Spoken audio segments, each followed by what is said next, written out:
झेप मराठी, आरसा महाराष्ट्राचा।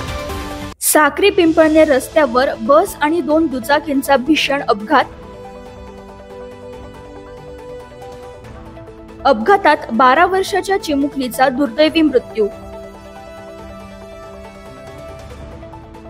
4 जण जखमी, पैकी 2घांची प्रकृती नाजूक। साक्री पिंपळनेर रस्त्यावरील कान नदीच्या पुलावर झालेल्या भीषण अपघातात एका 12 वर्षाच्या चिमुकलीचा दुर्दैवी मृत्यू झाला आहे। बस आणि 2 दुचाकींच्या या अपघातात 4 जण जखमी झाले असून 2 जण गंभीर जखमी झाले आहेत, ज्यात या चिमुकलीच्या आईचाही समावेश आहे। मिळालेल्या माहितीनुसार बस साक्रीहून पिंपळनेरकडे निघाली होती, तर त्याच वेळी 2 दुचाकी पिंपळनेरकडून साक्रीच्या दिशेने येत होत्या। कान नदीच्या पुलावर अचानक तिन्ही वाहनांमध्ये जोरदार धडक झाली।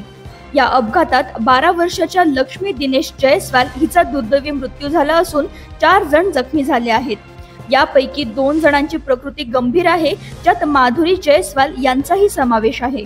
या अपघातानंतर परिसरात एकच गोंधळ उडाला। घटनेची माहिती मिळताच साक्री पोलिसांनी तात्काळ घटनास्थळी धाव घेतली आणि जखमींना तातडीने रुग्णालयात हलवले। रुग्णालयात नातेवाईकांसह नागरिकांची मोठी गर्दी झाली होती। दरम्यान अपघाताची नोंद करण्याचे काम पोलीस ठाण्यात सुरू आहे। प्रतिनिधी निलेश सावळे, झेप मराठी, साक्री। अशाच वेगळ्या आणि ताज्या बातम्यांसाठी पाहत रहा झेप मराठी, आरसा महाराष्ट्राचा। संपादक प्राध्यापक अनिल चव्हाण, धुळे।